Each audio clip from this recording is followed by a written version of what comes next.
I'm Jeremy Bullock, and you're listening to Traveling the Vortex.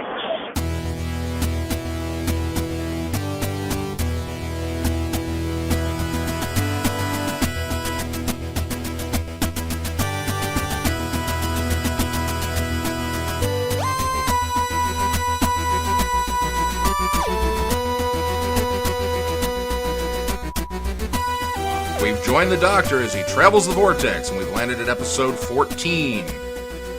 Right? Yes. Yeah. Companion Archive, Sarah Jane Smith. We're doing Sarah Jane Smith. Technically, we've joined Sarah as she travels the Vortex. That's true. Although she only travels the Vortex once, but that's besides the point. In the episodes we watched. Yeah, I suppose that's true. She came back from traveling the Vortex in one episode. Yeah. No, because there were several trips in Hand of Fear. No. Yeah, they land, or they don't land, do they? No. But they leave. They land. No, they and land then in the quarry. They land. They land in the quarry, and then they go to the planet, and then they come back to Earth. So it was 3 trips. No. Oh yeah, you're right. Well, okay. Okay. Anyway, Off topic. we'll get there. We're going to apologize in advance. This is going to be a strange show. Lynn and I apparently have the giggles tonight, so. By the way, I'm Sean. That's Keith. That's Glenn. Hello. Oh, let's start off with news. Just get the ball running right here. Don't look at me. I don't have any news. Okay, first bit of news. They have announced their plans. BBC has announced plans for Series 6 DVD sets already. Oh, cool. And it looks like they're going to release 3 different sets. Not so cool. No, Yeah, I think this is kind of weird. But... No set dates yet on any of them. UK or I bet America. it comes out after they air. You know what? I'm pretty sure about that too. But the season will be split into 2 parts and then 1 full box set at the end. Which I'm not sure myself. I'm just glad they didn't completely pull a BSG with it, where and not release it in 1 full box set. Yeah. So I'm just gonna wait until the full box set. You don't buy them though, do you? Well, I haven't yet, but Not I mean, yet, I will. you will. It's a matter of They're putting food on the expensive table over or buying a full season of Doctor Who. I mean, I have digital copies of everything from various sources, iTunes, Zune, things like that. So I own them. I just don't have the nice box sets with all the extras and things like that. So Yeah, and it took me a while. They had to have a good sale for me to be able to jump on that bandwagon. Yeah, I'm keeping an eye out for the good. But sales. now that I'm caught up, though, it'll be like day and date. I'll have to go out there the day they release. New Doctor Who. Yeah, I'll have to do that for Series. But yeah, it'll be. This is the problem because you guys know how compulsive I am with stuff. I'll such have a completist you are. I will have to wait, but I won't want to. Yeah, I was very close to buying Christmas Carol the other day, yesterday, because it was like $15.99 on Blu-ray at Hastings, and I was so close. But I was like, I don't know if it's absolutely for sure going to be on the Series 6 because did they release any of the Christmas episodes individually before? Can't recall that they did. See, that makes me think they might not. The first series they released in sections where they did like 3 or 4 per disc, or 2 per disc, I think, or something like that. There were you could buy them that way, and there was 5 discs. Yeah, well, and that's how they are in the box set. So. And then they came out with the full box set, the complete box set after that. I don't know. I can't remember. I don't think they were. Specials. Actually, I mean, I don't with think the there was exception anything... of the specials were all released separately and then released as a box set. Right. And there's 2 Christmas specials technically in that, because you've got The Next Doctor was a Christmas special, and then The End of Time was a Christmas special. And there wasn't an and New Year's actual Day special as well. There wasn't an actual season to tack those on to either. Exactly. That was a gap year. So I'm wondering if because they probably sold well enough individually with those specials, they might be doing the Christmas special completely separate. Come to think of it, maybe. The later seasons or series with David Tennant, I don't recall seeing those available individually. No, I don't think they are. No, Maybe it's just here in the ones I've States, but the only I've ever seen were the Ecclestons were available individually, and then after the box set came out, it was just because that's what sells over here is box right, sets. Absolutely, so absolutely. That totally makes sense. But which we were talking about one week about, well, maybe not on the cast, but individually, that the Key to Time series came out as a box set first in the United States, which was unusual. They hadn't even released it in the UK. And that was due to the fact that Warner Brothers said, well, box sets are, what sells in the United States. And so Billy watched that by the way. While we were doing our Friday night Who, which we'll talk about here in a little bit, Mel's son Billy, I bribed him to be good with The Key to Time because he's a big Doctor Who fan. He hadn't seen it yet, so he 10:30 in the morning the next morning, he was getting ready to start the last part, and I started doing the math, going, "You either got up really early or stayed up really late." The whole time. And then I realized afterward, it was like, what a corruptive and poor influence I am on this 12-year-old child, because I encouraged him to. I didn't encourage him, but I gave him the opportunity to watch an entire season of television in a 24-hour period. You want to talk about mainlining? So. Hopefully he wasn't up concurrently that entire time. I don't think so. Okay. I think he did sleep at some point, but so yeah, he watched that. But I don't think I could buy them individually if I knew that they were coming No, out. I can't either. I couldn't I want to own it all as one. I will want to buy them because I will want to rewatch them, but See, I now, will resist. Okay, I should interject in there. I have bought them separately already myself, and still intend to buy the complete box sets of Because you're getting first the season. digital files. But I've been buying them digitally as well. Yeah. So I buy them individually and then turn around and give them my money again to buy the box set, or will eventually. So I suppose maybe that's still kind of the same thing as. It's not like I've never done that before. Which, and who knows, I might just get the impulse to buy Christmas Carol anyways, and then if it is part of Series 6 box set, I can... Great thing about Hastings and CD Trade Post is you can sell them. Resell, Here's the funny thing. As the unofficial keeper of the Who, because I do have real copies that I've been loaning out to everybody, I kind of feel like I need to buy Christmas Carol just so that I can get all of our friends caught up for when Season 6 starts. Because a lot of them did not come over and watch it with us when we had the Who Party. So it's like, wow, you haven't seen that yet? Hang on, I'll be right back. Well, then maybe I will go buy it with my next paycheck. Yeah, but you're going to buy it on Blu-ray, and that's going to eliminate half the people I know from being able to watch it. We'll do it at your place. You have a Blu-ray player. That's true. True. You're loaning it out. Yeah, but yeah. Oh, But I see what you're saying. we can do it on the Sunday night and watch it. Yeah, because we don't have anything else going on We'll just Sunday invite all nights. those people over. Yeah. We did it the first time.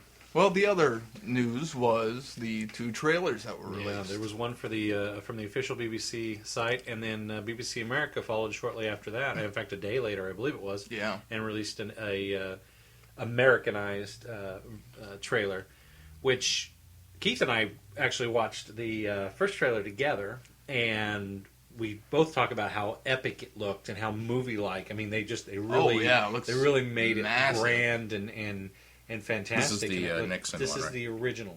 No. No, the This is first trailer. the trailer. that came Oh, out. not the teaser. Not the one that I This is- posted yeah, on our This is the website. actual trailer, and how it just felt grand and epic, and just really felt like they're doing big things with them, even more so than the one we saw at Christmas time. Mm-hmm. This one just seemed more grand and intriguing and a lot of fun. So Yeah.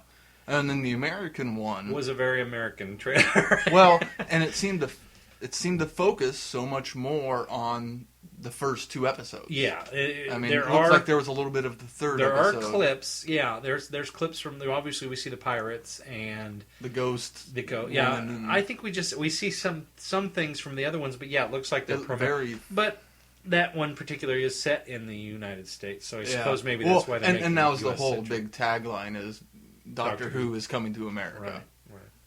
Trust me, I'm the doctor. Have you seen either of those, Sean? Or have you been out of the loop? I want to say yes, I've seen them. I think, we should have watched them on Friday night. when I'm we pretty got sure. together. I'm pretty sure I have. I'm pretty sure that I saw both of them. They were Because both posted to our website. I remember seeing Amy with a gun shooting somebody. So that had to have been in one of those trailers, right? I don't remember Amy shooting a gun at anybody. Do you? Seriously? Yeah. I don't remember that either. One starts with him with the beard, Okay. and then That's the other the British one, one. that's the British one. Yeah, the UK one. Isn't that also in the original one that we saw at It Christmas was in the time, original, though? But it doesn't start with it. Didn't start with it. It was later. Okay, on. then I have seen that one. Okay. I And can't then remember what the other one starts It starts with the Utah scene, and they're flying across. They're, Oh, yeah. they're following whatever car is driving, and then it goes into. I must not have seen the BBC America one, though. Oh, okay. I don't think I've seen that one. I liked the Check it out. the UK one better than the American one. I did too, because I got, like we were saying, the UK one feels really grand. It looks like they're advertising for a film, a major motion picture that's coming out. They really do this up because they want to sell that movie, and that's the most grand I've seen a Doctor Who trailer be, and just epic feeling. The BBC American one feels more like a television commercial, but it's fun. I mean, it's done in a different style, and like I say, it's very American. It feels very American, but it's done. It's fun too. I liked them both. And Absolutely. And there was the one line in that the one. UK. Yes. Okay, I have seen the UK one then, because I've seen that line. That gave me chills. So you have, now I know. I'm assuming we're talking about the same line of where River says today is the day he learns who I really am. Yeah. No, I was talking about the gravitas voice going, I've killed dozens of that times. one too. That was That good, line. too. Yeah, so there was then two. he says, Fear me, I've killed all of them. Yeah. It's Yeah. like, wow. So yeah, there Although are two lines that gave me chills Yeah, in that that's the that one I trailer. liked the best. If we're gonna get if we're gonna really start disseminating now and dissect this thing, that and maybe it's just the way that trailer was cut together, because there needed to be, in my mind, just a bit of a longer pause between the two lines coming on top of each other. Oh, I'm and sure that and was Matt the Smith, editing.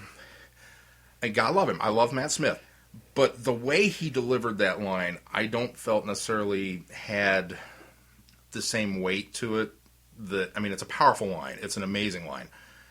But just the way Matt Smith delivered it in the trailer, which again, maybe it's a different Kate, maybe it's something different. I don't know until I see the episode. I'm reserving all judgment. But it just didn't feel like if one of the other doctors had said, if Christopher Eccleston had said it, I'd have run screaming from the room, fearing this man. Yeah. I mean, just... But I think that's the beauty of how Matt Smith says it, is it's very in line with his Doctor. Yeah. It's very in line, the matter-of-factly, I mean, just, he's not the intimidating Doctor. Well, and he's not the... It's the way he addressed the giant eyeball in the sky in the very first... Yeah, absolutely. In the 11th hour. Yeah. I mean, it's the exact same way he delivered that speech. He's in no way threatening. In fact, the only time that he really barks his authority so far is in, well, he did it a little bit in Victory of the Daleks too when he's addressing the Daleks, but is when he tells, no humans here today, will tell me what to do or whatever in Beast Below, which the only reason I remember that is fresh in my mind. I just watched it. When he says that, that's really the only time that I see Matt Smith get, just really fearful. I mean, you're kind of afraid of him, it's like you said, you want to turn around and run because, oh my God, he's pissed. But yeah, it just... that's just Matt Smith saying things like that just so matter-of-factly are so in character with his Doctor. Yeah. And I like that. I like the delivery of the line in there.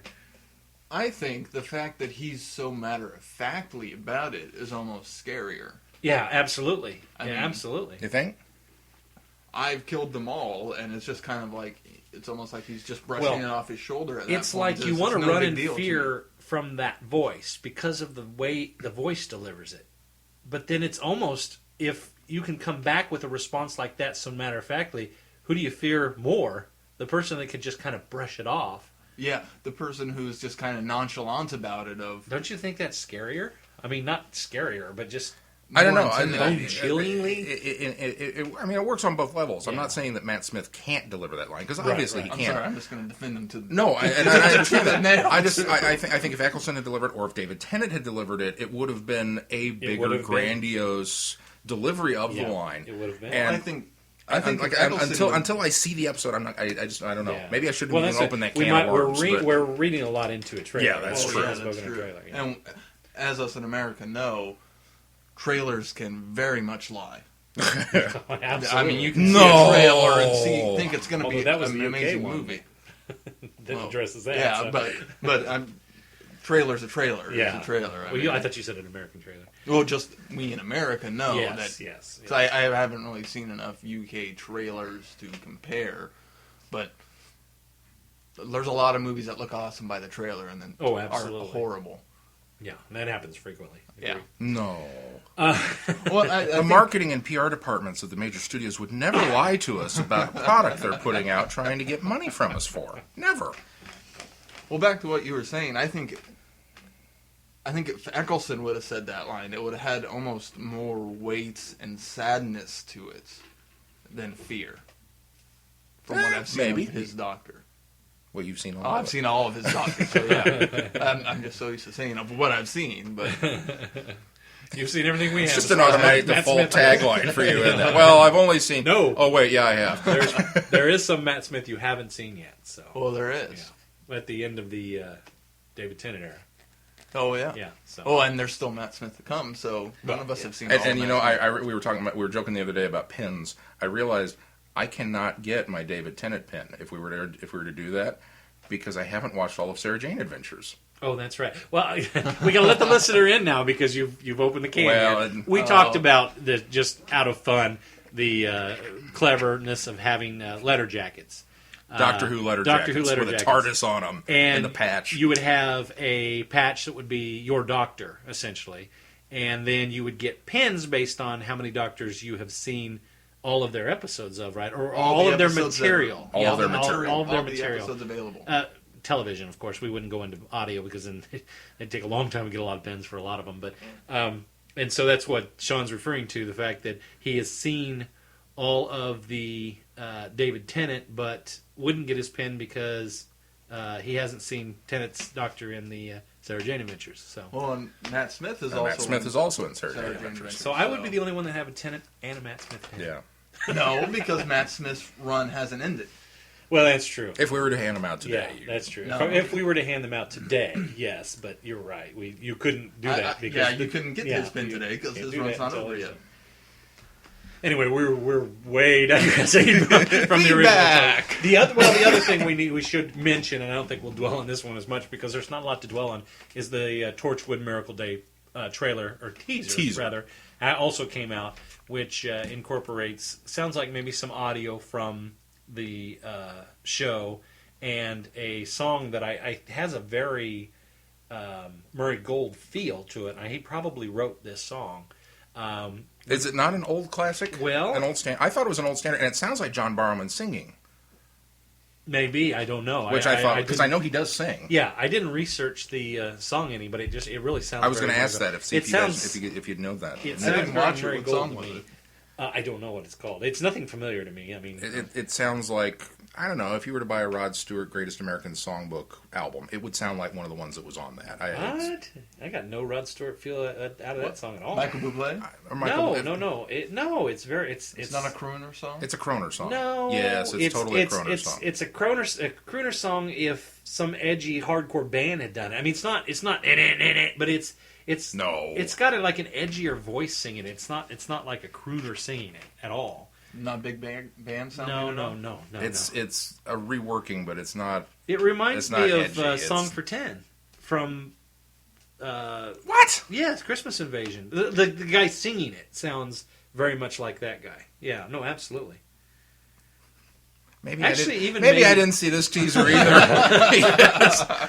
Well, anyway, I You were didn't watching think Deep Space we were Nine, gonna- right? Well, yeah, maybe I was We were watching gonna- something else. I don't know what I was we were watching. going to kind of throw this out there and just go on, and now we're analyzing this trailer too. Well, I anyway, wanted to ask one question: this is- was it John Barrowman singing or not? I I thought have it was. no idea. But, We'll have to go okay, do some so- research on it. But it incorporates the teaser poster as well, or images. And this is an interesting thing. The teaser poster image is phenomenal. Incorporating that teaser poster image into the teaser trailer, Cheesy. yeah, didn't work. Yeah, I thought the same thing. It I thought the same just thing. was like, meh. So, stars in the Torchwood marketing department, if you're taking note. Oh, great. Well, don't do that again. No. Your focus group's not impressed with the teaser, but Well, we should move on to feedback. We've only got one really major piece of feedback this week, so you guys are lacking now, or slacking off. We need you guys to write in. But Chrissy, because we don't have anything else to talk about on this show, but we're happy to read your letters. Chrissy made up for it. she made up for it a lot. She wrote us a rather lengthy. Should write a book here? Yeah, she wrote a I rather haven't seen lengthy this one. yet, She so has, okay. it's be an honest response from me, Chrissy. I haven't seen this yet. So, Chrissy has to say, oops. Oh, I'm at the top. Can I just start by saying that I love you guys? I don't even send any kind of feedback in, and I still get a mention twice, she didn't send anything last week, and we mentioned her twice. Actually, I felt a little bad about not sending anything in, disappointing NCAA tournament results notwithstanding. So I took some notes while I listened, so I would have something to say. I don't know what that says about me. That's how I spend my free time. Keith, while Glenn and Sean are geeking out over Torchwood Miracle Day, I'll come hang out with you in the library/swimming pool with you. Figuratively speaking, of course. Sad to say, but I never really got into Torchwood. I tried, but it just wasn't something that really grabbed my attention. So I just stuck to Doctor Who, which that is plenty for me to contend with now. But I can still write into the show, right? Absolutely. Yes, absolutely. Absolutely. You may certainly still write. I'm going to segue here. Chrissy, I don't know if you tried to watch season 1 or season 2, and if you didn't get into it, you didn't get into it. But I must say, anybody should see Children in Need, even if you've not watched Children of Earth. Children of Earth, the miniseries, which is only 5 episodes. It's 5 episodes, and it's phenomenal. It is some of the best television I've ever seen. You really don't have to see the first 2 seasons in order to enjoy Children of Earth. No, it helps, but I don't think so. No, I've talked to a lot of people that they've only seen the miniseries and absolutely loved it. Now, a lot of them went back and started watching Torchwood based on that, but season 1 takes a long time to get its footing, in my opinion. It really doesn't go anywhere for a while. It's intriguing, it's interesting, there's a lot of good character development in it. But it's also very Monster of the Week. And it feels like a slightly edgier British version of the X-Files. Yeah, absolutely. Where there's a thing and we've got to fight it or save it or do whatever we're going to do to it. Which that's fine. And season 2, I think, builds on that. And I think season 2 overall was a better. Yeah, season 2 was definitely better than season 1. It has some weak moments, but yeah. But we're not trying to sell you on Torchwood because if you don't want to watch it, don't watch it. It's not your thing. But I would definitely suggest if Children in Need is not what you tried, I would Children of Earth. Children of Earth. I'm geting that's poor Children in Need. It's a completely different thing. But yeah, she's gonna come back and watch. I watched the Children in Need special, that Dimensions and Time thing. There was no Torchwood in that. Children of Earth. If you haven't seen it, definitely go. It's by far the best bit of television ever created. So that's just my suggestion for anybody that's interested in Torchwood at all or wants to try. I think we might need to do a mini cast for when Torchwood comes out of just the two of you. That's true, because you're going to be way that way I don't behind. have to just leave the room for a little bit and come back. Absolutely. Yeah. I was trying to be careful not to. So great, we've got to do a spin-off podcast either, so. In order to talk about a spin-off TV show. Yeah, there you go. Yeah, that works. And then so that was directed to Keith, and then she says, Glenn, yes, your theory about the TARDIS sending the Doctor where he needs to be to fix time. Or yes to your theory about the TARDIS sending the Doctor where he needs to be to fix time. I thought the same thing because sometimes the Doctor can pilot the TARDIS where he wants. And then my screensaver goes on, sorry. But most of the time the TARDIS winds up completely in the wrong place. I figure the TARDIS is more in tune with the universe or something, so she can drop the Doctor where he's needed to fix problems in time or just simply get into trouble.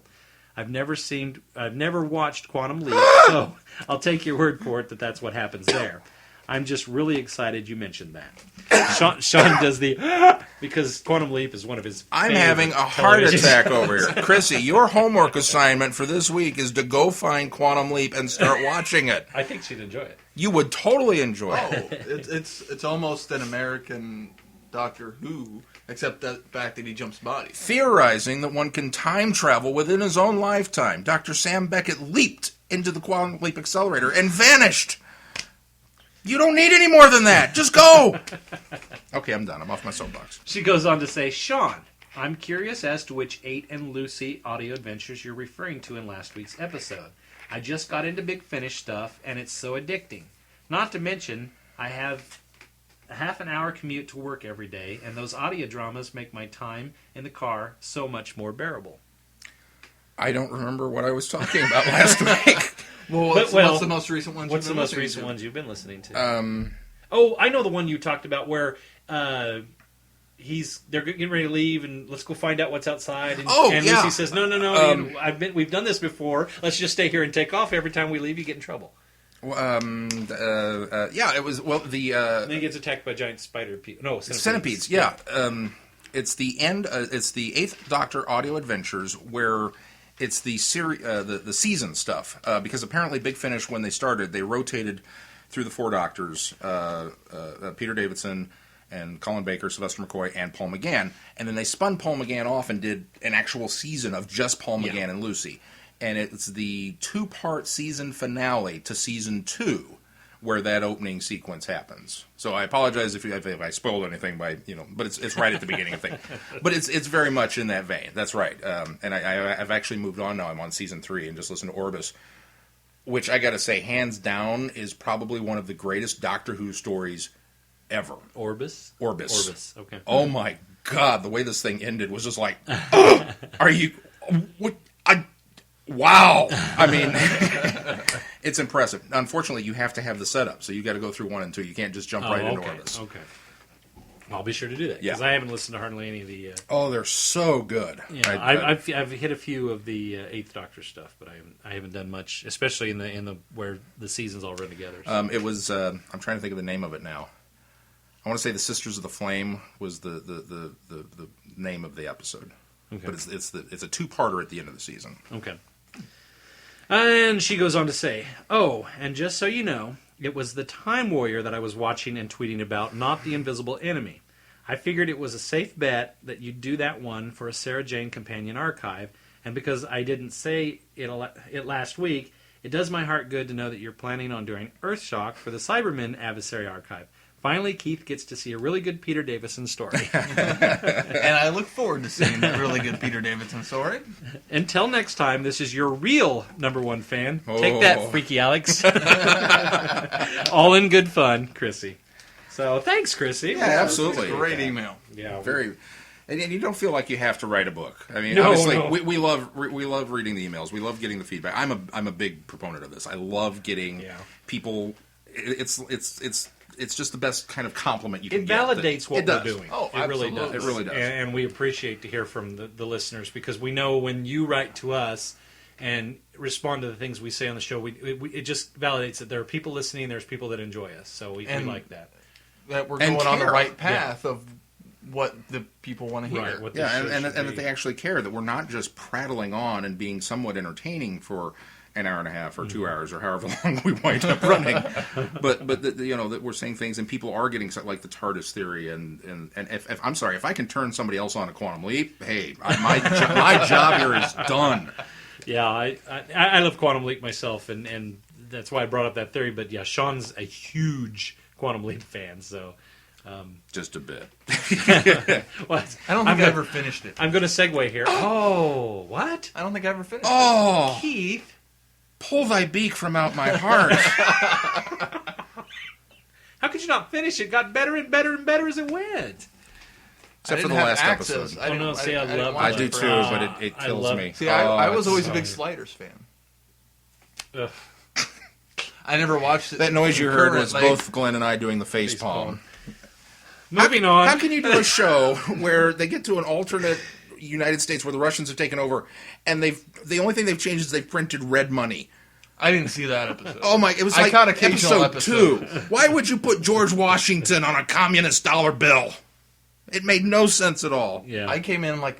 Now, halfway having through said the that, I series. liked Sliders, but didn't make a lick of The sense. funny thing is, I was never a It's an fan of alternate universe. Sliders, That means but I anything watched works. the stupid thing week after week, hoping it would get better. John Rhys Davies was. That's why I Yeah, watched it. He was Yeah. fantastic. John Rhys Davies. Actually, We're kinda like Jerry segueing off again. I warned I her. want It to was gonna give be a I want to shirt. give Chrissy a plug. Be sure to check out her blogspot page. Yes. She's cjsnotebook5.blogspot.com. So Definitely. She writes a great blog. And if you're not following her on Twitter, you should, because she's entertaining. Yeah, absolutely. Which is what is it? At Wildcat. Media. At Wildcat Underscore Media. Yeah, underscore media. So definitely do that. Now, as far as #1 fan goes, though, I don't know. You want to talk about Moldwich? Oh well, Moldwich. Oh, yeah. Moldwich. Now, This above and beyond, man. Oh, yeah. are you talking about him tweeting along with Yeah. us on? Yeah. Well, Friday night to start our adversary archives, we decided that we watched these out of order, but We did, this yeah. week we thought it was imperative, as Chrissy said as well, that we watch The Time Warrior, because The Time Warrior is the first Sarah Jane episode. And it won the poll. Yeah, it did. It, hands down, won the poll. Yeah, It- definitely. far and beyond. And here's what's funny is I didn't realize A, what a good episode it is, B, what a good Sarah Jane Yeah, it episode is. it was. It really is. And so Sean got the idea. He said, well, if we're going to get together on Friday nights, like the old days when we used to watch, Doctor Who on PBS, and you sat down at midnight and you watched the entire thing because they were the omnibus editions. And you could see the whole thing, so it was kind of a nostalgia thing for Sean and I think. So, but what he said is, what would be fun is if we did what some of the other crews are doing, and when we watch it, we'll tweet out. So that's what we decided to do this week. And Friday Night Who. Moldwich, who is actually in Scotland, which is 6 hours ahead of us. So while it's midnight when we're starting this thing, Moldwich pops on, and it's 6, I think he said 6:30. 6 a.m. there. A.m. there, or 6 a.m., 6 a.m. there. Pops on and is following along on Twitter with us. So we kind of bantered back and forth with him. And had a great time. Oh, it was fantastic. It was so fun. A lot of fun. So Moldwich, we're glad you joined in this week. And so you're an honorary companion this week for us. And Moldwich, I'm sorry I couldn't interact with you, but he don't have a laptop. He had no technology in front of him at the time. Sean and I brought our laptops along. So. I don't have a laptop, or else I would have. But which, if that's not the definition of geek, we get together. It's midnight. It's Friday night. It's Friday night. You should be out at the bars. You should be partying. You should be doing something, right? No, we're at home at my place. And Glenn and I pull out our laptops and sit down and queue up Time Warrior, and we're tweeting while we're watching. And I thought to myself, wow. But could you imagine doing this when we were watching these? Oh, back in the day? Yeah. It would have been just like, having more than 3 people in a room and everybody talking about it. Yeah, but that wasn't it. No, it was Doctor Who for us was isolated. Mm-hmm. It was you were a Who fan and you were in a corner and you had to, especially growing up in the Midwest, because there was nobody here. There was no one here watching. I was just struck by how cool is this. And then Moldwich popped on. I was like, "There's a guy from Scotland, and he's following along." It was just really nifty. Now I'll give another shout out because, and now I can't remember who it was. I'd have to look at the Twitter string, but there was somebody else tweeting that night along with us as well. And hang on, I got it here. Oh, Highland Dude, also Highland Dude. He also had a few tweets in there as well. So I want to give a shout out to Highland Dude. Thanks for joining us. Yeah, absolutely. Yeah. And we'll get Keith a laptop, and that way we can. Hopefully, you guys it's in the budget. Enjoy doing that with us, and we plan to continue. Yeah, absolutely. Every Friday night that we can. Absolutely. Some Friday nights we might miss, but well, we'll certainly give you a heads up on Twitter and Facebook when we will be doing those, so that if people want to follow along, they can. Absolutely. And I was all set. I was going to join the gang with the Doctor Who bar on Saturday. Yeah. Because they were going to do Pyramids of Mars. And I thought, well, hey, I'm in Sarah Jane mode. Let's go. Yeah. And I got all excited. And I talked to Moldwich, and he's like, hey, I've got you guys for breakfast. I'll have Doctor Who bar for dinner. This is going to be awesome. And so I'm all set. And I was in the car, and I talked to Mel. I was like, make sure you get on and vote, because Pyramids was only, the other episode was Genesis of the Daleks, which I totally could have watched that one any day of the week anyway. Mm-hmm. But I was like, I'm Pyramids. I want to do Pyramids. And so she tried to get on and vote and couldn't get it going. And then we realized the poll was closed. The poll was closed. And then I realized that with the time difference, it was already...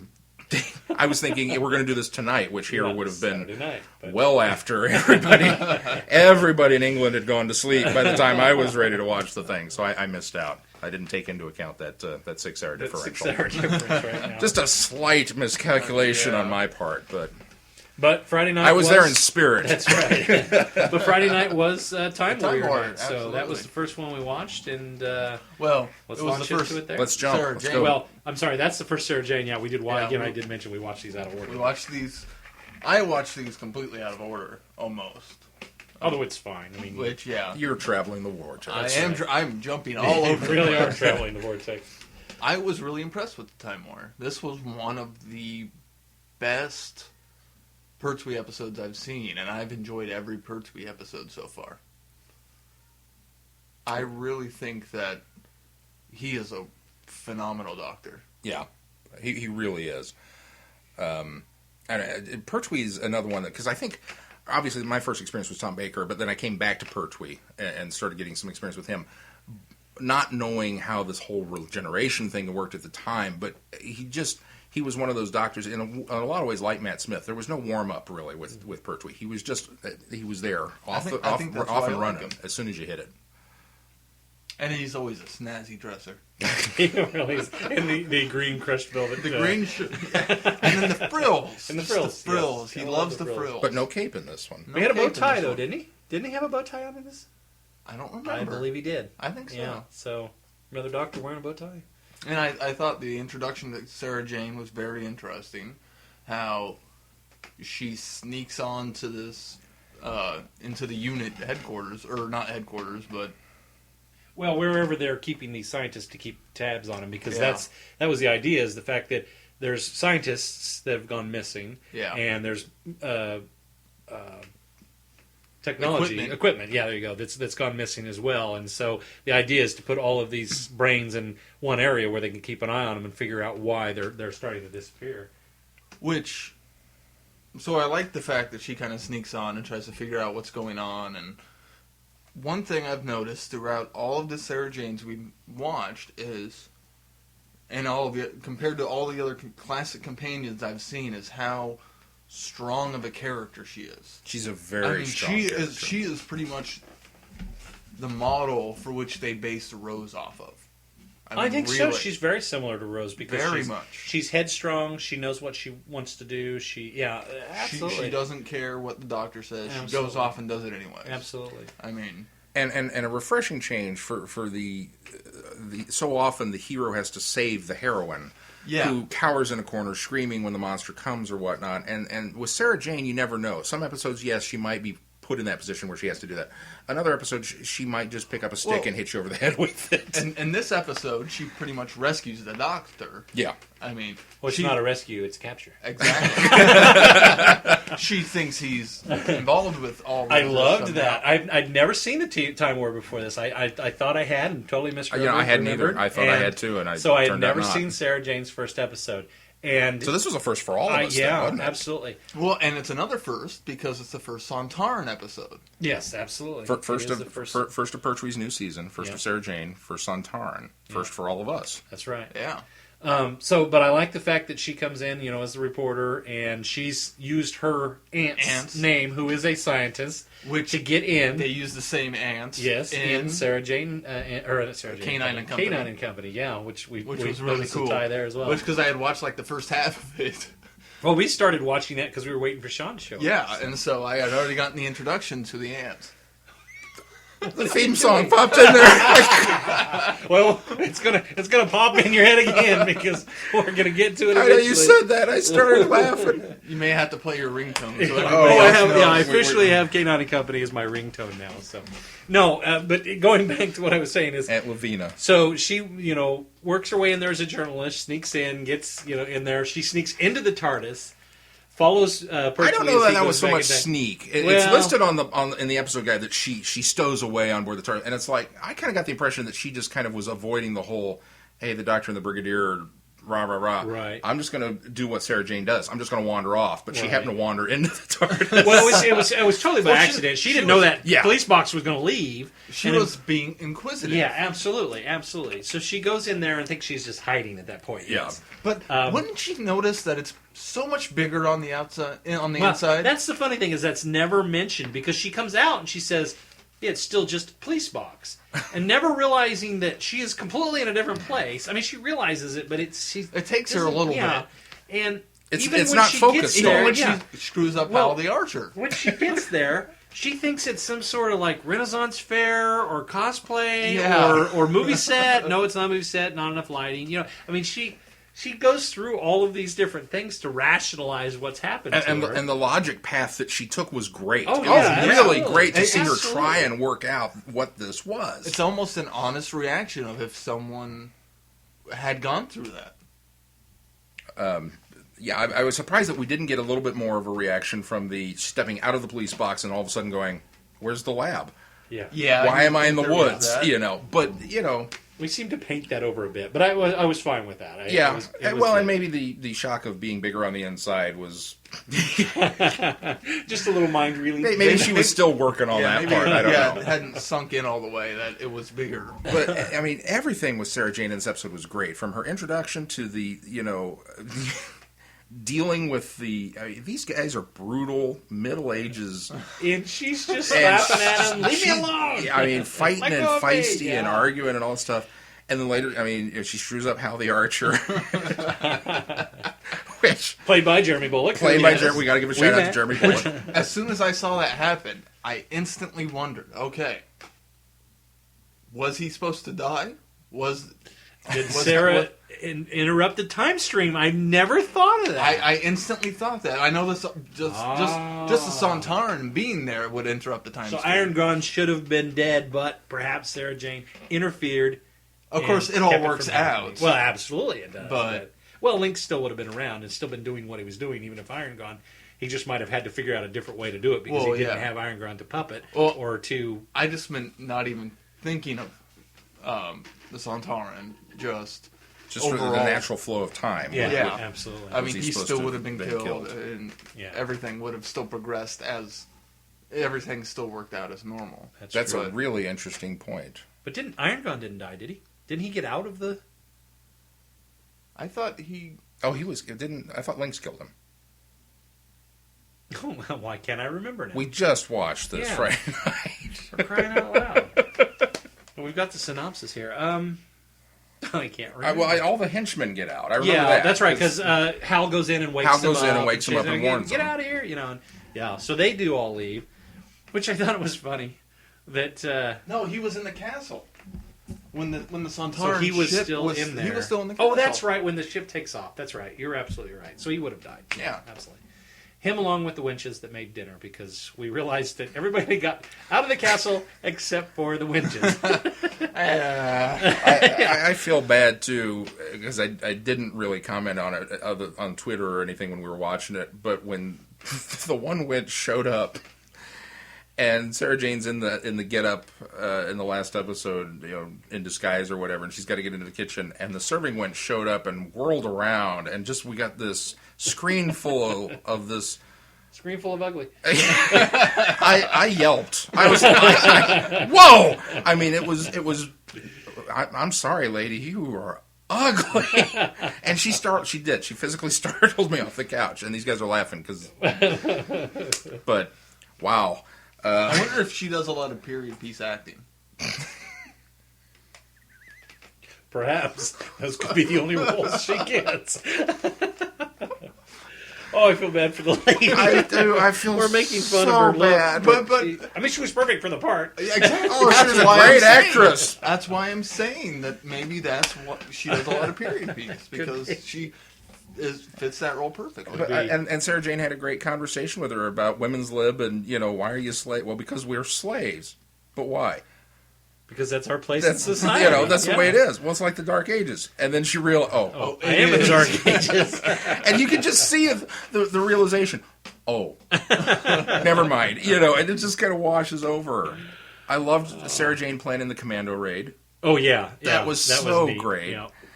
Oh, I like the staving off the attack on Sir Edward's castle with the sulfurous stink bomb. Oh, yeah. As they're lighting him and they're just kind of lobbing him over the castle wall. Whoop, and then they'd hit the ground and the sulfur would go everywhere and they all retreated because it was stinky. I have to admit, I was prepared for something a little more, and I did tweet this.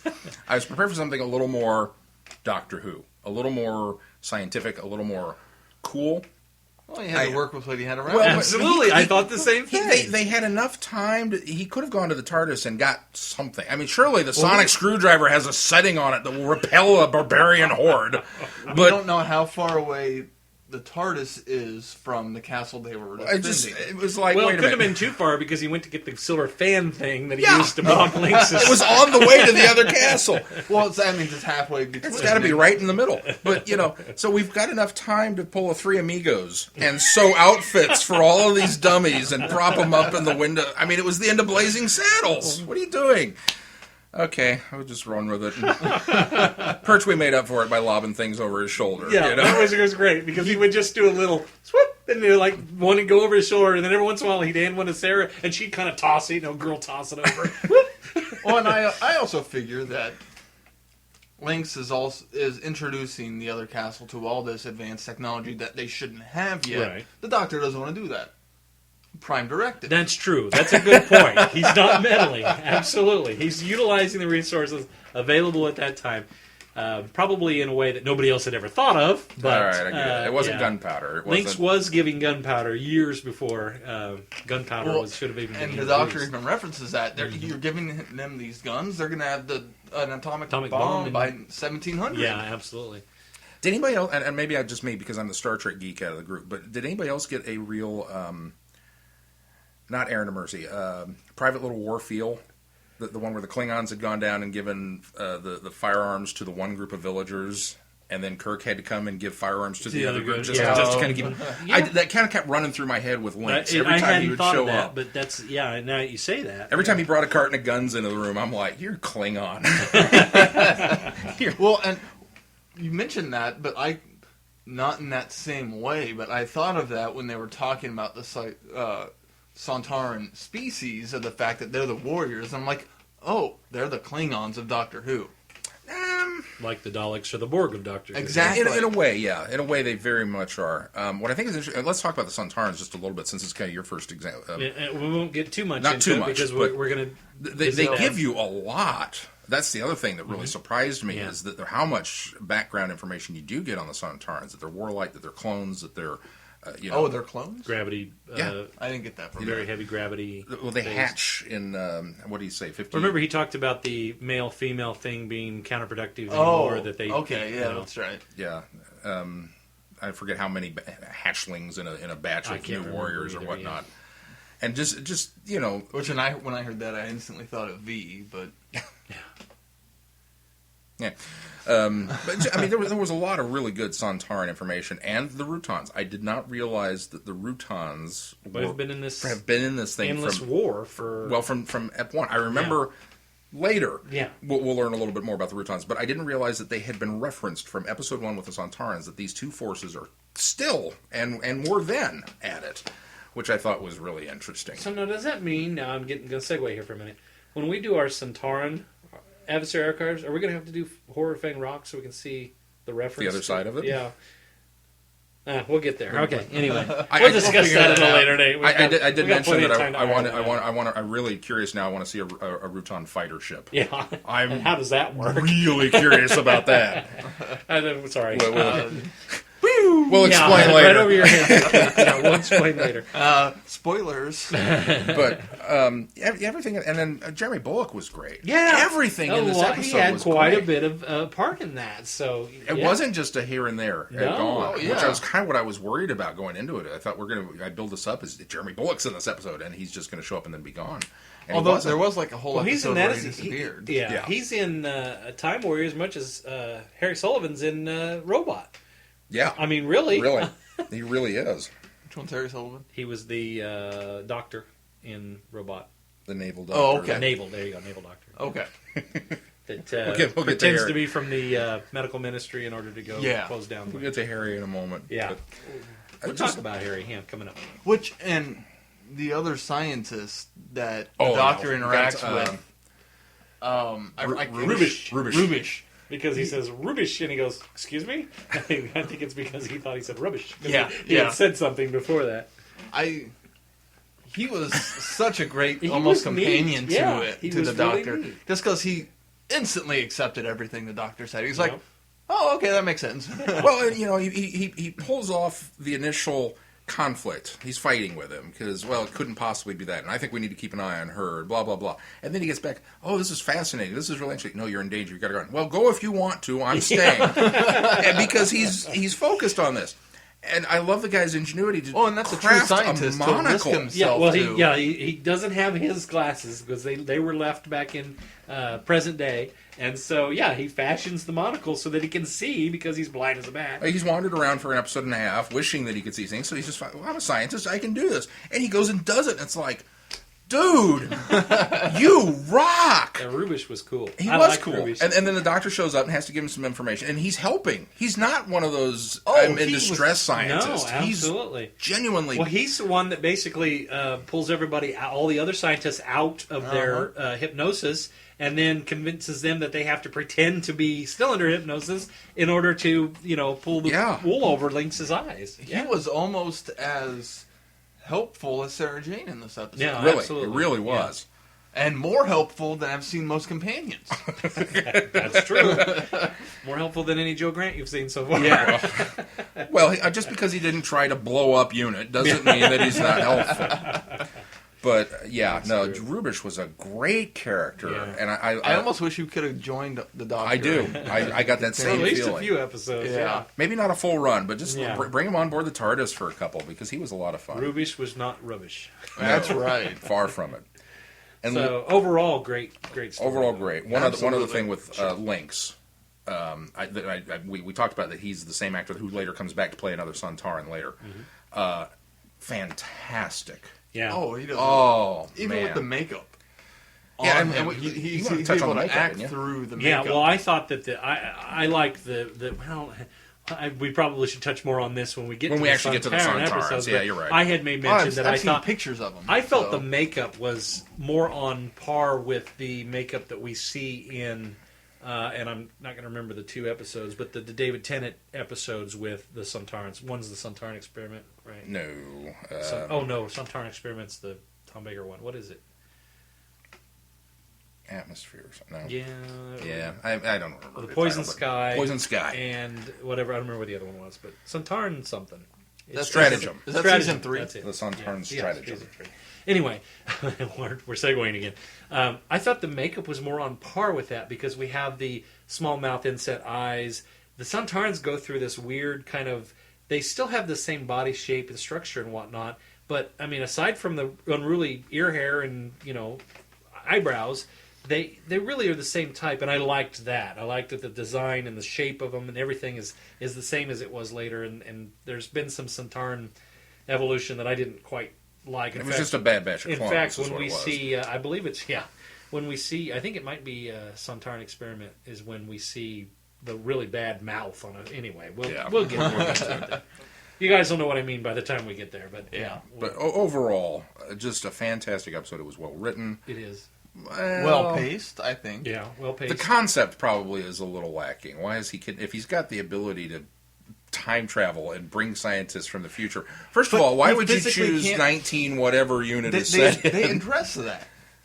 His technology that he's using didn't have the power to fully take him further into the future to get the proper equipment. And Oh, I missed that part then. and I must have been tweeting when they explained yeah, it because and I missed that. he physically couldn't fully go forward because it was just his Right? image. Yeah. No, it was just So they addressed all those issues. I had no problem with Okay. any issues like. Well, that's or why he's anything. bringing the scientists because he's trying to change time, and so he has to have. Well, and we get a really good glimpse of why the Sontarans have to use the clone army because they can't build robotic armored knights for. Well,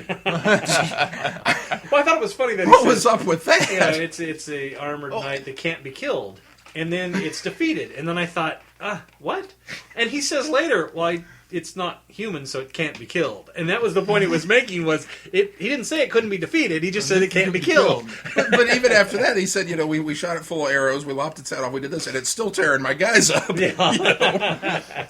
And Pertwee dressing Oh, up God, in that was- armor was that was just great. great. When he's sword fighting, he's taking out two guys, and like, put a couple crossbows at him, and we'll see how he does. And Pertwee's finally had enough. He was like, don't you think that's unsporting?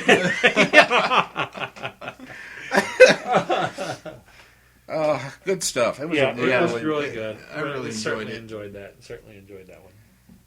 Well, the second one in our are we ready to move on? We're ready. Yeah. All right, our second one in our companion archive of Sarah Jane Smith will be Robot, Robot. Robot. which is The Tom introduction Baker's of Tom first Baker. episode, and the introduction to the Fourth Doctor. So.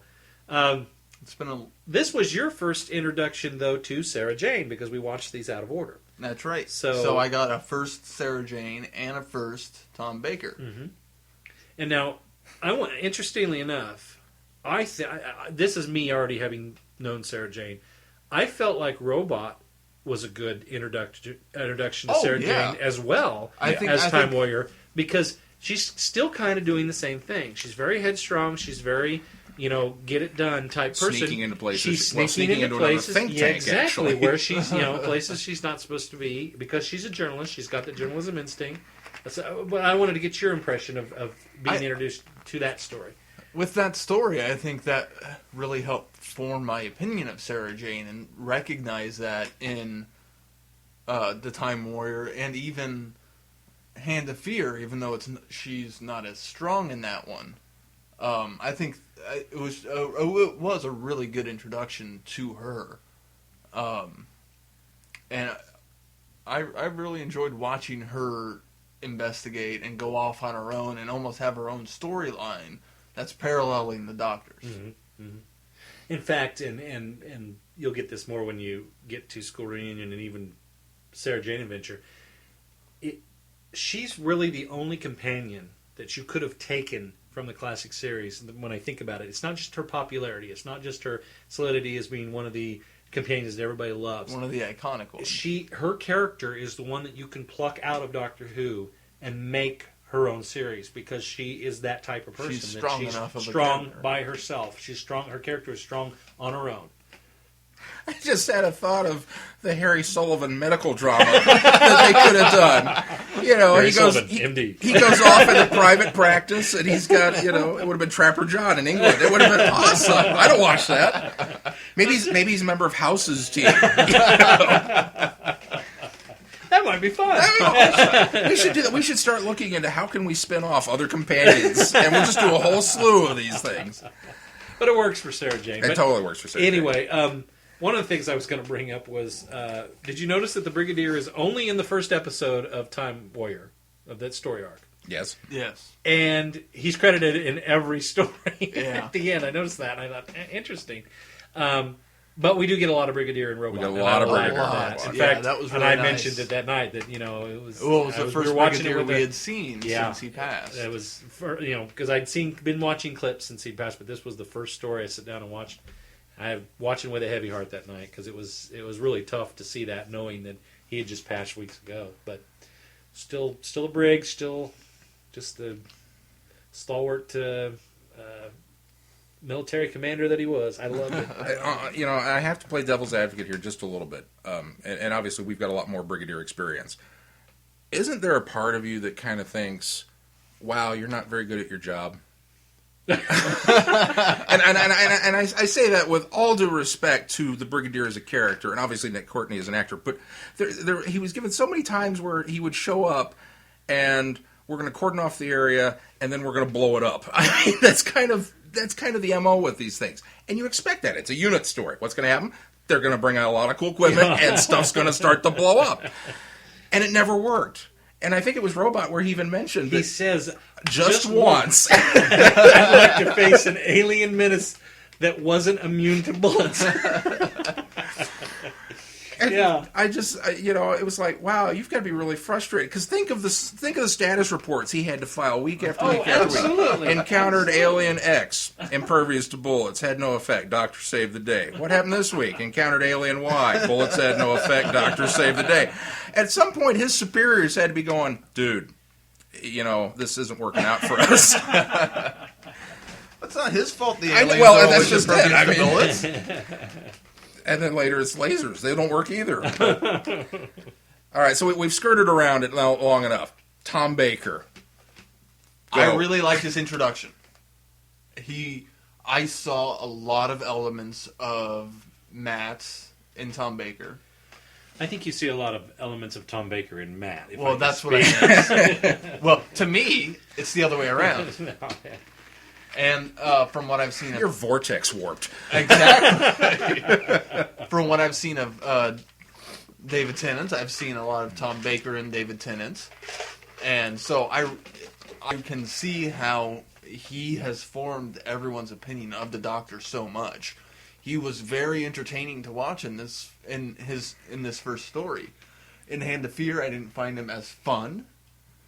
It's a little darker, really. It is a darker story. As Tom's seasons progress, you see a lot less of the fun, whimsical Fourth Doctor, and you see more of the serious, think things through Brody. And there's still some of that wit and witticism that he carries forth with the role, but you see it's a lot more subdued the further in the season we go. And I don't know that that's necessarily much an evolution of the character as much of an evolution of Tom Baker. He went through Well, and admittedly, some too, and time now, of being in that role for so long. admittedly too, you and I, we're both big fans of Robot as a story arc. Oh, I we love just Robot, think yeah. it's a lot of fun. And I wasn't as pressed with the actual the story. plot. I understand Keith had some issues with, but And I the didn't, robot. I didn't remember. The robot's fantastic.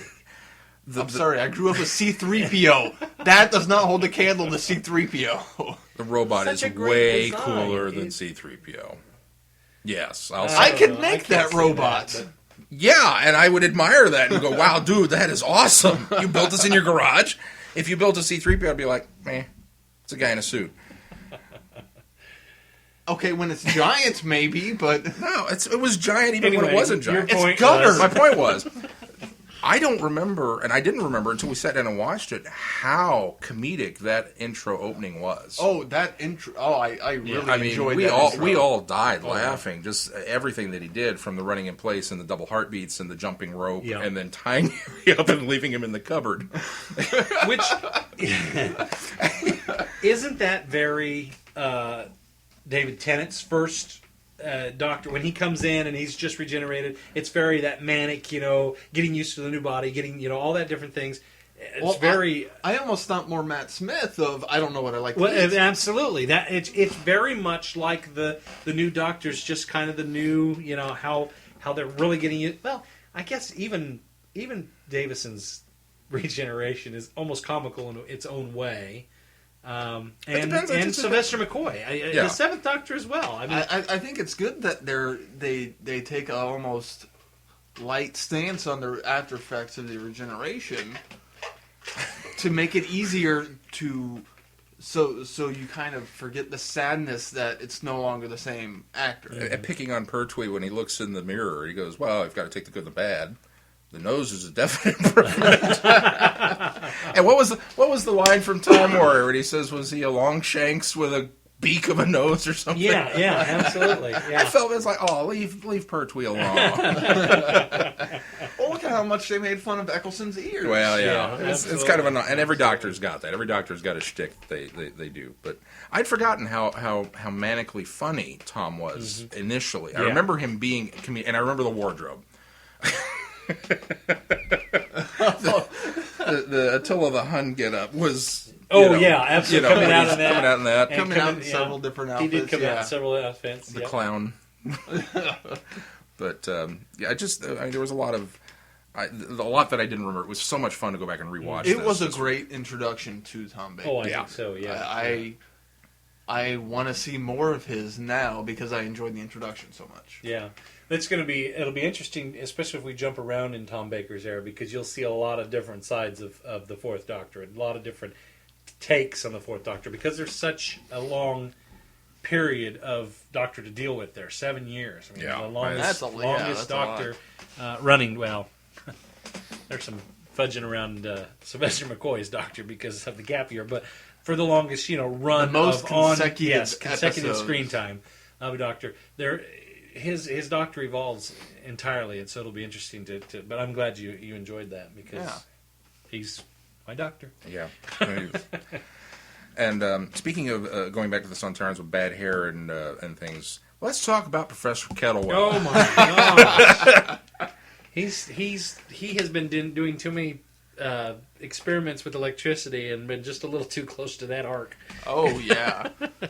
He had quite the hairdo. I mean, he was the stereotypical scientist. Nearsighted, big hair. wear thick glasses. I mean, although very reminiscent of Rubish. Thick glasses, But he the- didn't quite have the hair. the hair No, he didn't and quite have the almost hair. Nearsighted. the age to him, too, I think, added to that. They almost tried to make him like Einstein. You know what's funny is I've seen this episode before, several times as a matter of fact, and it wasn't until this viewing that I really caught on, and it kind of upset me because I should have caught on to this way sooner.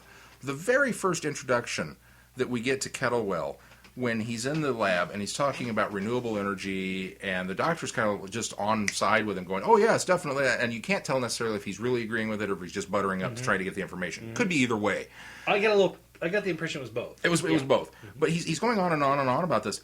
And then we get to the fourth episode and he reveals that he's a bad guy, that he's one of the members of this thing. And I was a little betrayed. I was like, I don't remember him being that. And then it dawned on me, it's like, they warned us right from the get-go. I didn't know if you maybe had noticed that or not, because their whole thing, the whole evil group, was all about clean earth and getting rid of humanity and all this kind of stuff. And it totally fits. They warned us right up front that he was going to be a member of that. It makes sense. I never caught that before. Yeah. Well, I think there's enough space between the fact that that conversation and the introduction to that Yeah. group that enough happens in between, you kind of forget that part. I just, they invited me. I think I still have an invitation around here, and I bought it. I was, let's go. You can do that. Go, Doc, you're cool. Oh, betrayal. I mean, I stepped in it, man. Yeah. I couldn't believe it. But there's some redemption at the end as well, because Yeah. he does try to stop the thing. And he realizes again, they've gone further one of than the world's what longest his idea countdowns. of how to do this was. Yeah, another the world's longest countdown. World's longest countdown. It's a good thing Twice. these evil enemies don't like to count very quickly. Note to all Doctor Who villains. Your countdown clock should have less than 3 digits in it. I'm throwing that out there as a freebie because I have faith that the Doc's still going to stop you. But we don't need a countdown from 300. Yeah, really. We really don't. And in fact, if you count down less, it might make the episode shorter. Well, the Daleks, it would have. Yeah, Oh, these are yeah. great though because Yeah, these were we've all got 4 episodes. Time Warriors 4 episode arc, Robot 4 episode arc, Hand of Fear or not Hand of Fear. Hand of Fear 4 episode arc. Yeah, I mean they're all paced very well. I think this one could have been a little bit shorter, actually. But a lot of it dealt with the introduction with Tom Baker, which I was okay with. Yeah. The fact that almost an entire episode dealt with his regeneration. Right, they're showing off the new Doctor. They're introducing which him I to was us. okay with, and then the robot story really picked up in the next episode. Mm-hmm. So I was okay with that. It really definitely, I think, too, had the first 3 parts really felt much more contained, and by the time they got to the 4th one, for me, and again, still one of my favorites, but it got a little silly at the end. We're going to have the giant robot now. We're doing the King Kong references, and it gave me insight into you, Sean, because as a group and some of our other friends, we've been a part of some 48-hour film projects. oh God, you're right. And Sean has always said, I want a giant robot. Now I know why. 40-foot robot, that's why. Oh, That's where it's from. you're right. I've been psychoanalyzed. You're right. I've never. This isn't only a Doctor Who podcast, it's a psychology podcast. Every time we get together to do a short film, I bug our director and say, "This is where we put this giant 40-foot robot," and he looks at me like, "Are you crazy?" Because we're on shoestring budget when we're making these films. Yeah. Yes. And, we And did I it a do it. couple of I do it times just to ago. annoy him, quite honestly. But I keep thinking to myself, He got his 40-foot one robot. day I'll get one. Yeah, and, you then, did. and then we Yeah. did. So Yeah. I was He happy. worked it in. Now it's got to be UFOs destroying a city. And I have a side note for you guys after the podcast about something I realized this weekend. But Now, Yeah. on the fact of the 40-foot robot, did anybody else think early on, well, why don't you just use the disintegration ray on the robot? You've got it. Just use it. Yeah. And then when the Brigadier uses it and it backfires, don't you feel a little silly? Oh. I mean, the Brig obviously feels bad. can that you he did imagine it. that report Oops, he's got I it messed right? that up. Not only I is thought the enemy same impervious to bullets, But I impervious thought- to disintegration gun, has reverse effect, throws It giant wasn't- size, doctor saves the day. It wasn't. After destroys town. It wasn't. Oops. What did the Brigadier just do? Darn it! It was. Oh, I'd have done that too. I can't fault him. That's what I would have done. If it had been up to me, it'd have been a 40-foot robot as well because I would have shot him with the disintegration And ray, thinking, "Oh, that'll work." He's so proud of it too. Well, watch this, and he picks up the gun. The doctor doesn't need to be here. You just felt bad for it. I was like, dude, you're not having a good day. Really. What's the next order? Cordon off the town. All right. Call in the Air Force. We're going to blow it up. Which the Doctor's solution to shrinking it down, I was, but... Well, that wasn't a dead giveaway at all. The robot's made of living metal. I had to invent this to counterbalance that. Yeah, That's going to come and play later. Yeah, that was telegraphed also long before. Yeah, unlike Kettlewell being a member of this fringe group, which I should have seen and didn't, that was a dead giveaway. Oh, yeah. Absolutely. The metallic virus or whatever it was, metal virus. We had a really good laugh about the admit no one sign. Oh yeah. which might as well have been a revolving door in this super secret think tank I say room. instead of investing money in a no one admitted sign, why don't you get a lock? Yeah, really. Post a guard, Yeah, that's something. a gun. I don't know. This is, Well, that's the. they could put a giant 40-foot robot there. That would keep people out. With a disintegration gun, that'd keep me out of the room. That's the bureaucratic red tape there. Well, what can we afford? We can afford a sign. Okay. Now, and this is a funny thing. I'm doing a lot of side research just here and there, and stumbled across a site, and I wish now I could remember the name of it. I should have done my homework and wrote it down. I apologize for whoever put this together and didn't. It was a fashionista site dedicated to Sarah Jane's wardrobe throughout the time that she spent on Doctor Who. And they commented about Robot and the fact that, she's sneaking into this high security think tank, and she comes up with a great cover story. I left my notebook. Please don't bother, director. I'll go in and get it. And he goes, okay. And he turns around for a minute to check on something. He says, let me check. She jumps out. And she jumps out of the car and runs. And it's like, what? You were there. The cover story was working. He was not going to call the director and make sure it was okay. I got the impression that he was calling the director. Oh, I did got you? that impression as well. Oh, I didn't think so. I'd have been caught, I guess, because I would have been. But she gets out of the car and runs. And it's like, all right. But she runs wearing that hat. Which would have been a dead giveaway anywhere. It's like, you don't belong here.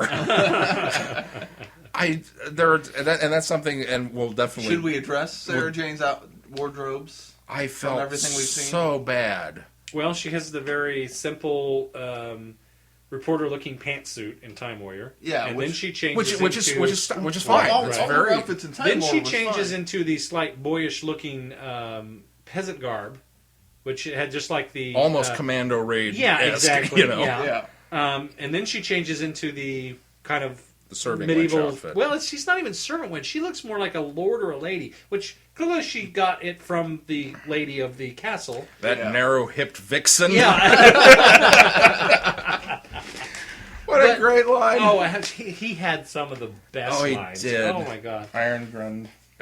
But so so she goes to that, and then I think she ends up back in the pantsuit before she heads back, doesn't she? Yeah, I think think so.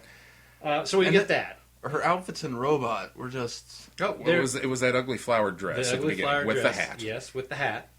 Did she change in that though? She did, because then when she and Kettlewell are going to the meeting, she's got that almost hippie-looking outfit with the scarf on the back of her head. Oh, yeah. Yeah, It was like... Well, that Rhoda. It reminded me of Rhoda. Yeah. Yeah, it it really reminded me of did. something that Rhoda Well, I wore. mean, it looked like something you'd wear... I don't know, to run out of the Clean house, your apartment? clean your apartment, run to the store real quick where nobody would see absolutely. you, and come. I couldn't believe she went on a investigative journalism wearing that. Well, I don't know. I've seen Sears catalogs Well, from maybe. that era. That's kind of looks like the style that maybe they. But and we talk Sarah Jane. I'm sorry. I think Sarah Jane's attractive. I've always thought Elizabeth Sladen is attractive. Very, she's very just attractive. she's got that girl next door Stunning. quality. But she's a stunning woman. She really is. And they pick the worst outfits to put her in Well, these it's episodes. like she ages backwards in her outfits throughout, from what I've seen. By the time Hand of Fear Hand comes of Fear, around, she's wearing some kitty What do you call it? overalls and Andy Pandy. Andy Pandy. Yeah. outfit.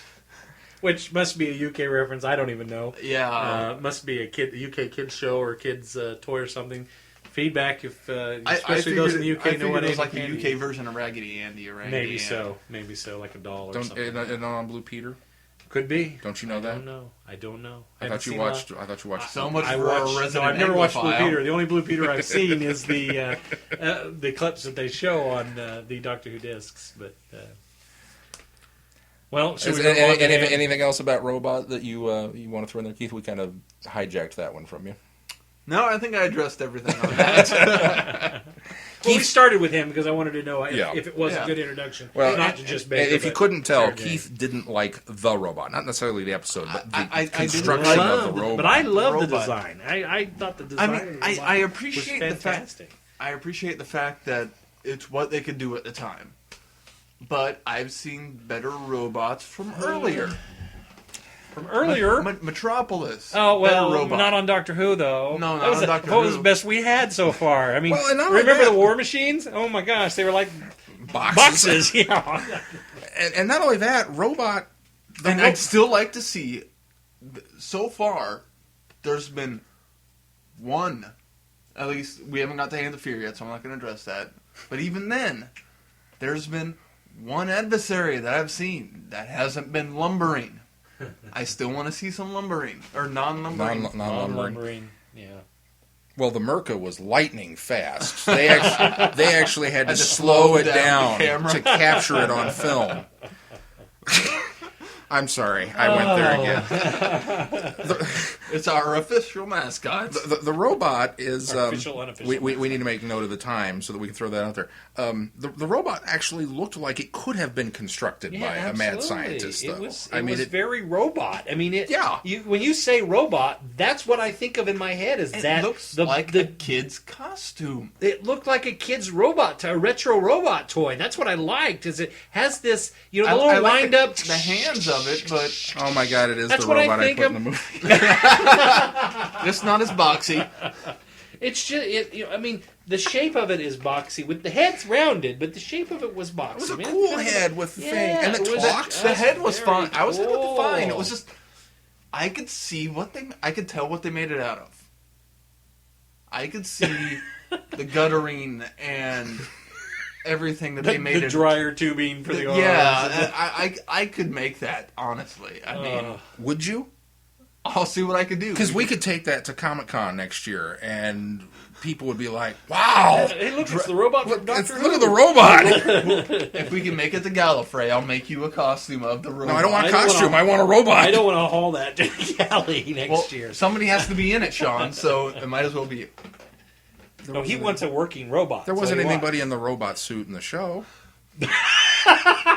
How tall would that guy had to have been? Come on. 40-foot one? Well, yeah, especially that guy. He blew up that tank. We didn't talk about the tank. Oh, yeah. Do we need to talk about the tank? The tank that... Oh, God. That pulls up, and you can tell it's obviously a kid's toy. Full props for attempting to do something with forced perspective and make it look cool, but not so much. Fail. Epic fail. Epic fail. Oh, wow. It was like, all right, here comes the... Oh, wow, I remember how bad this is now. Stock footage of a tank would have been better than that. And surely they had some. They wanted to be able to see the robot in the background and the tank in the foreground, and they thought, we'll do forced perspective. It'll make it look huge. No, it rolled up like a radio-controlled children's toy. Didn't they have split-screen technology at that point? Absolutely. Yeah, they could have. Are you kidding? They shot their wad But I wonder building the robot. I wonder if you use stock footage if in your contract of you that can't. you can't split screen it. You have to use it as is. But That's a very interesting point. Because I've never seen that done. You're right. Integrated in with actual film. Yeah, you're right. Footage. I have to say it now. Sean the robot was paid by Michael Kilgariff. So obviously he was the guy that was running the remote control.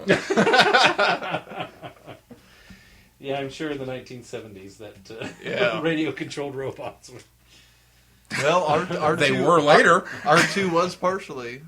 I mean, K9 when was. did this come out? Some shots of R2 and K9 both. K9 was... K9 of course, was all, K9 was it wasn't walking. Right, they were both rolling. Well, yeah. Anyways, Hand of Fear. Hand of Fear. Moving right along. Sarah Jane's final episode with the Doctor. Until much later. Until much later. It was a very interesting episode.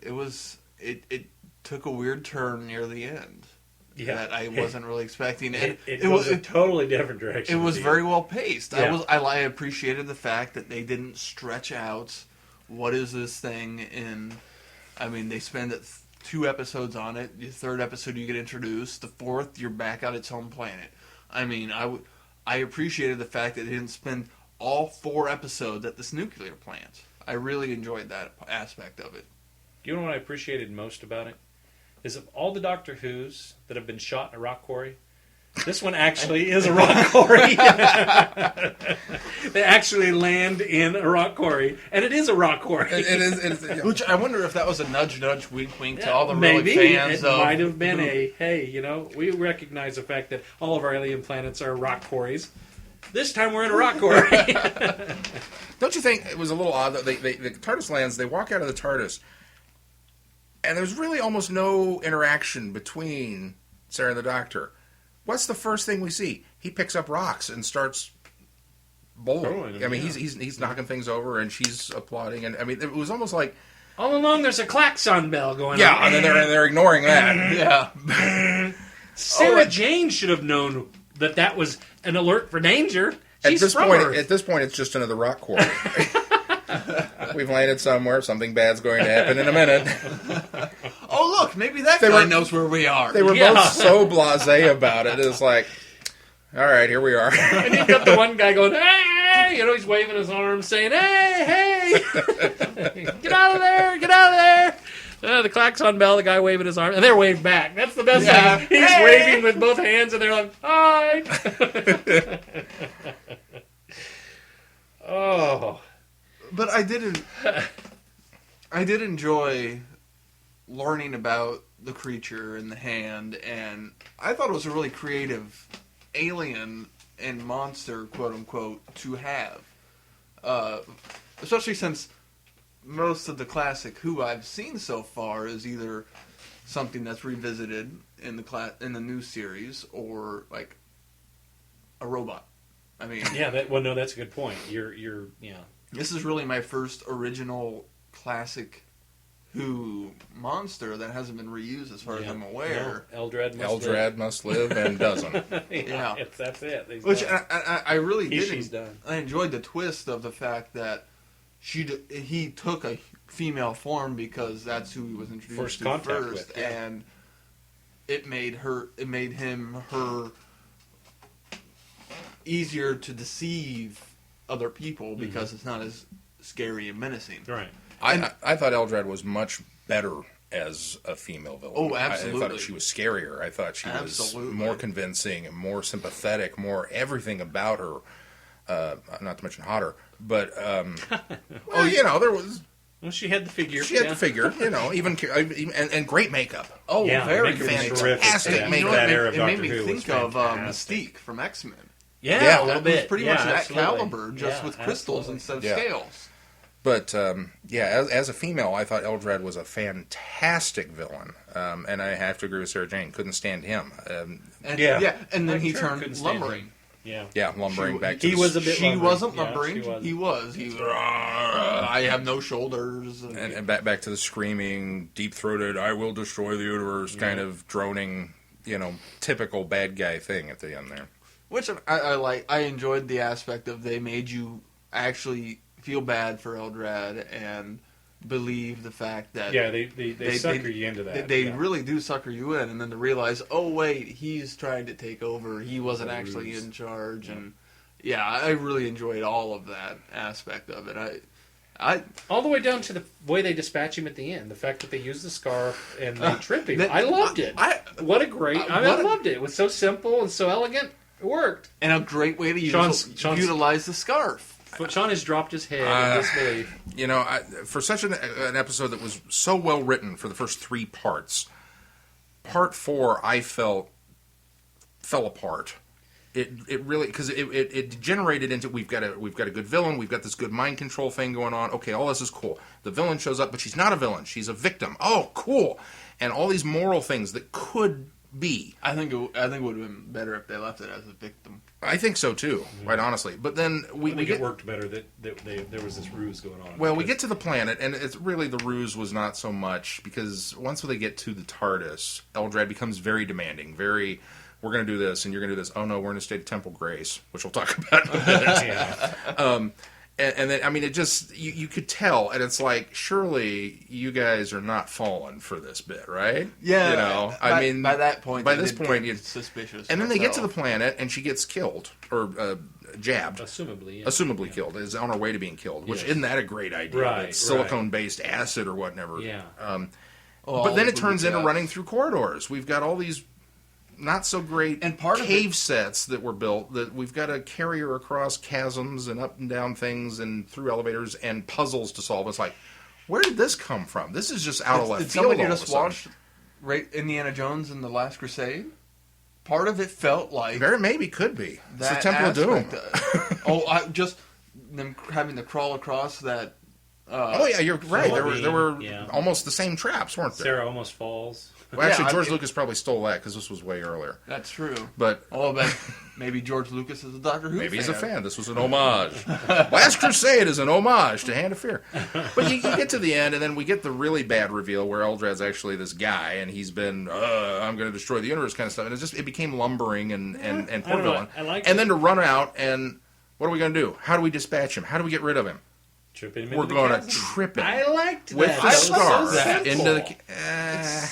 I like the fact that Eldrad comes back and he thinks he's going to, take over, and everybody's gone. Everybody's dead. Yeah. It's this I did whole- like that. That was neat. Yeah, I like the fact that the entire race was willing you to commit get this- suicide rather than give him the opportunity. You get this impression that they're still there, they're still in control, and he's about to take over and go in there and take his rulership now. Rightful place. And when he goes in there, the guy's already dead. He falls over. It's a recording, and the reveal is the fact that the race said, we'll kill ourselves before we let you take control. Yeah, again. that So- part of it I did like, that they were that willing that go. And even the doctor comments, wow, it's kind of severe, but okay. But just to dispatch, well, we're going to trip him with the scarf. It just kind of put a ridiculous slant on, and not that Doctor Who's not ridiculous, but just, I don't know, it just didn't sit well with Well, the me. only That's where problem they is, went with doesn't the Doctor, for the second time, commit genocide because he's the last of his species? The Doctor dispatches him. That's it. Yeah. I never thought about it until just now, but the rest of the race is gone because they've killed themselves, and Eldrad's the only last remaining of his species, Well, I think to our knowledge. maybe it's callous of me, but in that aspect, because he's the last, it's better off. If it's a bottomless pit, is it possible he's not dead, he's just still falling? Perhaps. Yeah, until he. So it's like prison, it's in the doctor's mind, that may make sense, that he's falling, he's there. We'll pluck him out if we ever need to make another race of whatever they were. Not so loud, because somebody will... Oh, I'm sure it'll be an audio. somebody will go, you know what? Those are crystals, silicon-based. We can do that. Oh, we can yeah. grow a new one. There you go. There you go. I thought it was clever to use a scarf because they didn't have anything else with them to defend themselves against. I guess as many times as Tom tripped over it, it was down for somebody else Well, to do and it. it's a ingenious. simple. I mean, it's a it's simple way to dispatch. There's no weapon involved. You didn't have to build a big It's not their fault. they UV didn't ray see to he didn't see to the kill scarf. him, and it was simple enough of tripping him down the chasm. So. Sarah Jane, in this one, I think, in many ways, she really, Elizabeth Seddon gets to show off her acting skills. Because she's playing the heavy. I mean, Yes, she's because she's hypnotized and possessed yep. and running around. And maybe this is We didn't why. mention the fact that the very first episode was the first time she actually got hypnotized too. Yeah. Yeah, that's right. And she has the great line, "Oh, not again," because it was just a couple episodes previous to this that the doctor had put her under for something else, and I don't remember now what it was, but it was kind of a running thing with her that she would get, okay, do this. But and maybe that's why she's in the Andy Pandy outfit. Because there's a weird juxtaposition too much of, hypnotism? oh, look, Sarah Jane, you're cute, and you're this, wah! And then the guy falls over, I think that, I thought the same thing. In fact, watching it again, I thought, that's why. They're trying to make her look like this harmless thing. She's, this cute, petite little girl. Suddenly she's got this power because she's controlled by Eldrad. And Are you thinking it's wolf in sheep's clothing, Kind of or thing, yeah. trying to soften the impact of the fact that Sarah Jane is doing these bad things? Wolf in sheep clothing. I would go because, wolf in sheep's clothing more, but and it's not story specific reasoning. It's the writer that's doing it is making it look more subtle than it probably necessarily needed to be. But yeah, I think that might have been the choice for the Andy Pandy. I thought she did a great job with it. Running around. Eldrad must live. What? I just thought that was creepy. Well, and you could She's a fantastic actress. She really is. once you saw her become unhypnotized, you actually you physically Just could night and day see a difference. Mm-hmm. Yeah. I mean, I know you guys don't watch Supernatural, but there's an actor on that show where the way it works there is different entities can sometimes take over human bodies as vessels, and this one actor is literally just like that. Of if it's not the entity is human. Is it Joss? Ackland? No. That's not, okay. No, it's Misha. Okay, I don't know them. He plays an angel on the show. And It's on my list to watch. when he becomes the vessel without the angel in it, you see such a tonal difference. I mean, it really shows off the acting ability when they can pull that off. Absolutely. Which I'm always impressed by. What do you think of Tom in this one, as opposed to you mentioned that there was speaking of tonal difference that I didn't like him as much in this one. I mean, but he was a lot. I appreciated the fact that he was more serious about everything because, well, his companion's in danger, and then we got to deal with this. And I really did enjoy the scene where they're trying to bomb the nuclear facility, and he's just sitting there on the truck. just standing there. Yeah, and the plant director saying, "For God's sake, man, get down!" You know, he's like, "Get down here." Plug your ears. Yeah. Plug your ears. Which you do see Baker doing that. He's got his hand over, still almost with the look of like this is going to do anything. You know? Yeah. Yeah, that was cool. Now, that was one of the problems I had with it, is the fact that this plant director can just call the Royal Air Force, and they send a plane in. Nobody investigates it. Nobody comes to find out if there's actually some validity of this guy calling to nuke the plant. And They've then had once 3 emergency sirens go off at that right, point. exactly. Once the Royal Maybe Air they figure they Force won't drops have the any bomb and nothing happens and they fly away, nobody ever comes later to try to find out what happened to our bombs. Why didn't they go off? You know. Which that was almost anticlimactic to me. I was kind of on the same side with the doctor on that one. It's like it's absorbing radiation. Yeah. Let's nuke it. Yeah. As soon as they probably said not that, gonna I was work. like, what? Yeah. Did you not listen to anything he Now, was saying? aside from the fact that thank God this thing was there, because if you dropped a nuke on a nuclear plant, I'm pretty sure that's got bad. Probably not a good idea. I haven't read the manual, but I think it's in there somewhere. Don't do that, But I thought the same thing. I thought, wait a minute. That's like putting fire out with fire. yeah, what do we use? What are they, American? Yeah, but no, Tom Baker standing in the back of the truck. Yeah, that was a lot of fun. Yeah. Now, romance. You've only had 3 Sarah Jane episodes. You've had significantly more. There's kind of an undertone. Is there an undertone of romance? I've had one of my coworkers, Sarah, has asked me. She said, "So what's up with Sarah Jane? Is there?" She said that Friday night. Yeah, and it's difficult, really, for me to put into words because I come down on the side of there always has been. It's obvious, but it's not. It's not like the Doctor and Rose. It's not like Spoilers. you know that you've seen a whole full season. You know where they're going with that. No, Not with it's Dr. not. It's not Penance. obvious. It's not obvious. It's I obvious. I'm not spoiling. It's anything. obvious she's attracted to him. Well, there you go. But not that he's attracted to her. Do you feel that way with Sarah Jane? Did you get that impression in the 3 episodes that you watched? I got that impression in Hand of Fear. In Hand of Fear, that there was something. That there was some sort of romance there. What can you put your finger on what it was? I think it was mostly almost the goodbye. Really, Yeah. Glenn? No, I've never felt that there was a romantic undertone with their relationship. Really? I have Well, always almost felt, this franticness of I have- trying to find her. I have after always being married, felt that too. they by Hand of Fear, they are so well working together. Their chemistry is fantastic. They get each other's jokes. They look at each other a lot like Rose and Ten do. However, Rose and Ten do it in a way that that they're two high school people that are friends that both of them want to be more, but The other won't make the it other work. doesn't know. It's like that. If they just got on the same page, it would Right. work.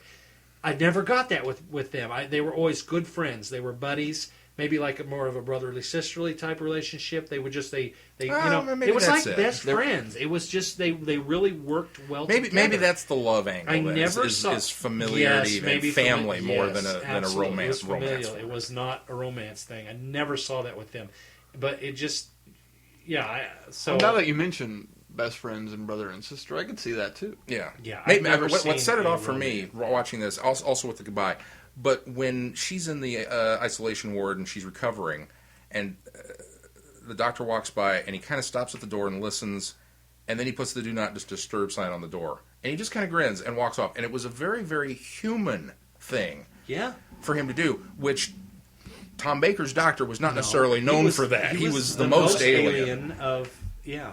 of those things, and that was kind of the moment that really I thought, wow, I mean, that to me went beyond concern, went beyond. I think they the- had the- a the connection. like. I There was think they had a real connection. I just didn't see it as a romantic thing. Maybe it's brother-sister Yeah. love kind of feeling that I'm getting off of it then. It's just they had spent so much time together. They'd gotten to know each other so well. It's probably the longest he had been with a companion for a long time. Yeah. Maybe not even on screen total runtime, but it just you get the feeling that they just really clicked and connected and For a really very long enjoyed time. each other. They really enjoyed being with each other and adventuring with each other. And that's why it's so hard for me to see him turn her away so easily at the end. Well, but I almost get the impression it felt so abrupt. But see, I also get the impression it was because they had such a great connection, he didn't want to make it hard, and so he turned her away. And she was blindsided by it because she was making threats that to leave because he was being typical doctor with her, and then she thinks he's calling her bluff. Yeah. And it was not that at all. It was the fact that he's been called home and he knows he can't take Sarah with her. And it works in the same. Even though it feels abrupt, it works in the sense that it's like he wanted to just like ripping a Band-Aid off. Let's just get it over with. Yeah. We've been together for so long. We work together. We connect so well. I'm just going to push her aside. It's like Harry and the Hendersons. You got to punch the Bigfoot to get him to go away because you've developed such a bond with him. And this is, I think, sums it up for me in many ways. There's a short story, a brief encounter, called Farewells. It was written by Terrence Dicks, who wrote many of the novelizations of Doctor Who episodes. Well, he wrote a lot of Doctor Who. And he wrote a lot of Doctor Who episodes.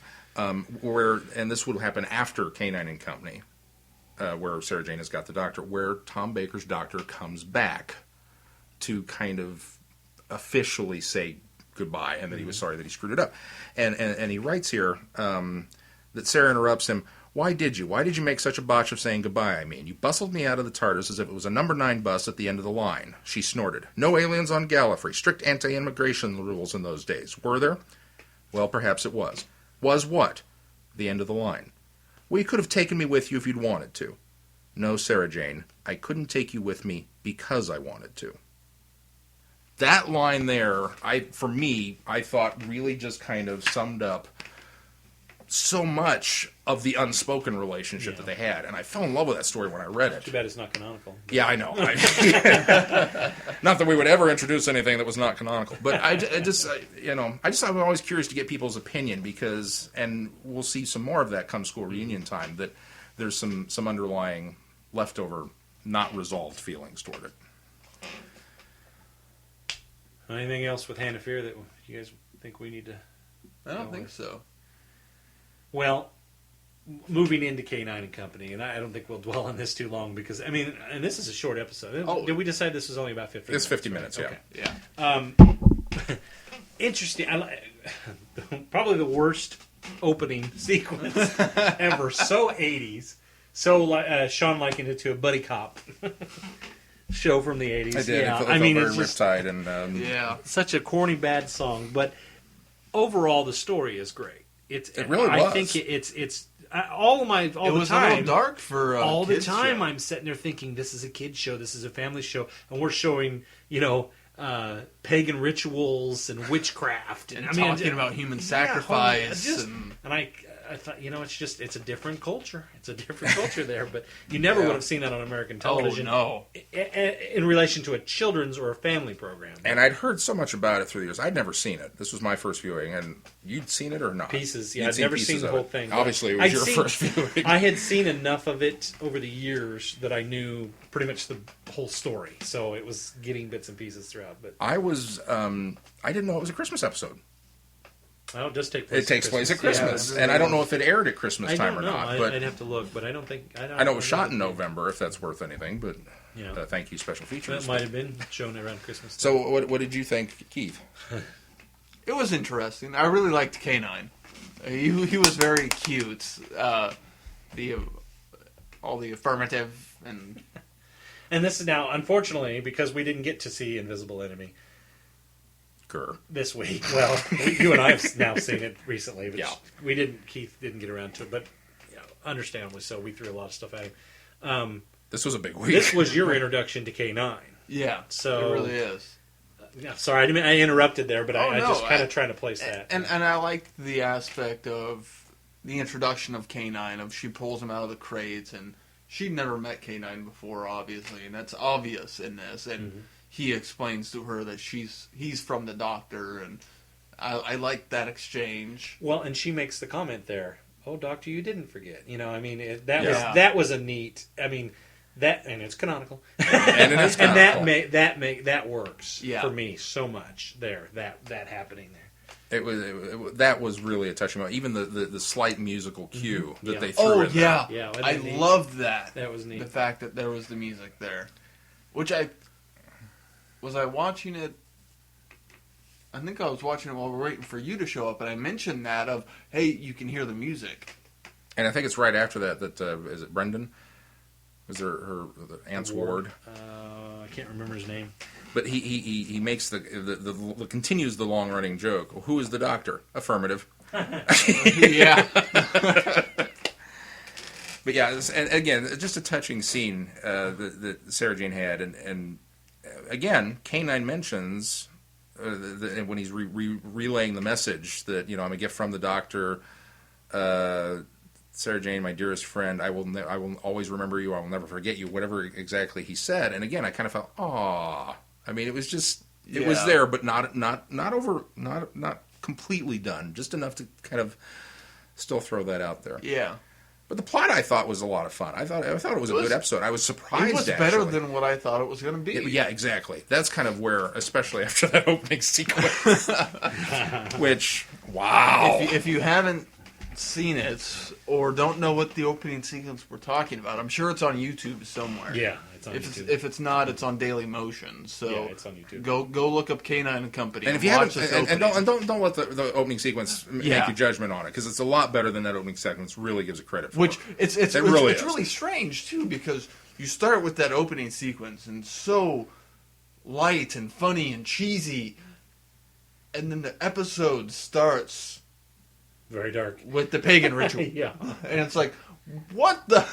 Why is there such a tonal change there? Yeah, it really doesn't This is- fit with it at all. Yeah, No. it really doesn't. And it's funny because the opening sequence is clearly the attempt to make this be a pilot episode for an ongoing series. Yeah. And the BBC, if you watch the special features on there, it was always to be, from the BBC standpoint, a one-off.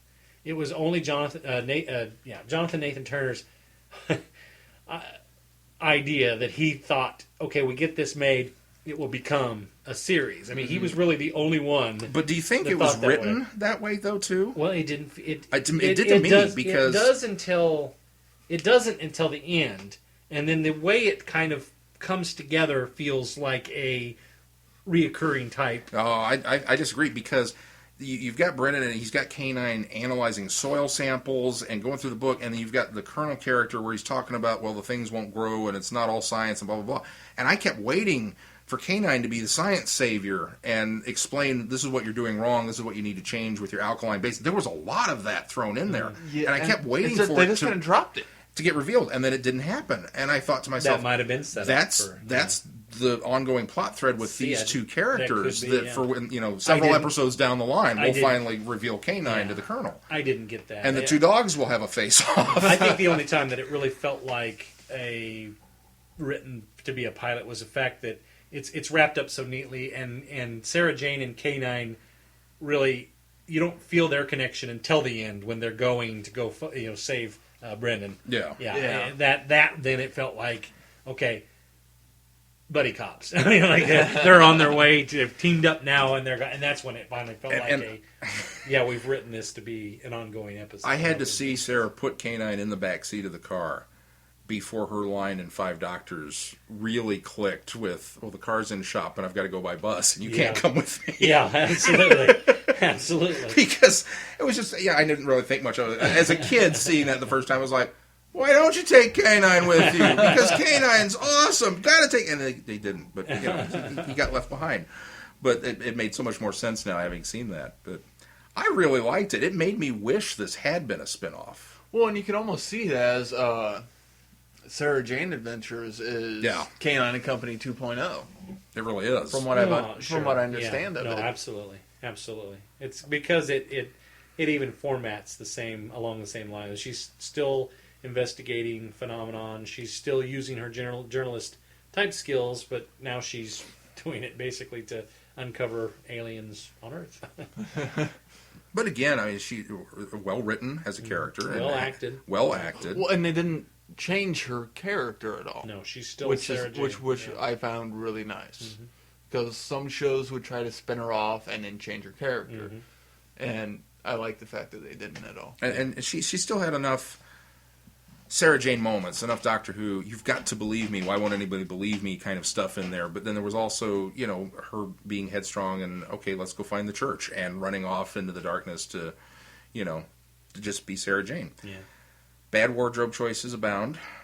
Again, why? I didn't think they were so bad. They weren't as bad for the most part until they put her in sweats and whatever weird green plastic boots that she was wearing at the end of the... It looked like she was going out to do a bit of gardening, is what it looked like, and I don't know what This is not what I would choose to raid the Witch's Coven. No, absolutely. That wasn't quite what I thought. And I could be wrong. I thought I saw a flash of blue socks. So it was gray sweats, blue socks, and green boots. And it was like... I don't know, you could see her socks at all. The boots were like halfway up her It was just a flash of blue. Maybe she had leggings on underneath the sweats. I don't know. But it was like, oh, Sarah. Yeah, no, that was bad. Why? That was bad. But her traveling suit, when she first arrived, I thought was really cool. And it was weird. It was very... almost late Tom Baker Doctor, because it was all maroons and reds. And I mean, it had a very similar feel to it, I thought. But, I don't know. Well, we need to spare the listeners here because we're creeping up on 2 hours. This is quite possibly going to be the longest. Now, it's Sarah Jane. We're talking about good stuff here, but I think maybe we ought to wrap up. Oh, yeah, we need to. Absolutely. If you want to send us feedback on any of this, send us an email at travelingthevortex@gmail.com. You can find us on Facebook at facebook.com/travelingthevortex. We are on Twitter at travelvortex. You can also visit our websites at travelingthevortex.blogspot.com, or you can call our Google Voice number. That number is 913-890-3025, and we can also take MP3s in the email. Yeah, absolutely. If you want to send us audio feedback, we'll be sure to play it. Adam's done that from 20 Megabyte Doctor Who podcast. So, and of course, Dracula Source has filed a gallery report for us that way. So we know how to do it. We promise. And the number's right now, so we will get it in. Oh, the clock's working. The clock is working. I didn't know if you guys saw that yet. I did not see that. The countdown to the premiere date of Doctor Who. As of 19 today. days, 17 hours, 35 minutes, and 53, 52, 51 seconds, 50 seconds. So less by the time you hear this. So, much less by the time you hear this. We record this on Sunday night. So. Glenn, you want to play a little Canine and Company to sing us out here on the on the outro? I think we'll do that in the post production. But Canine. Well, then, as the music fades in, That's right. I'm Keith. I'm Sean, And I'm Glenn. and thanks for putting up with us for another week. Yeah, absolutely. Cheers. Good night. seeing you. Good night, everyone.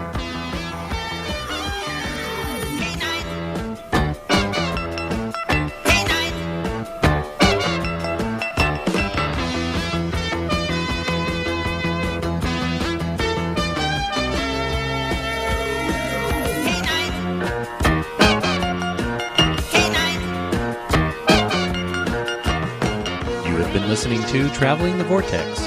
Doctor Who and all of its associated programs are owned and trademarked by the BBC.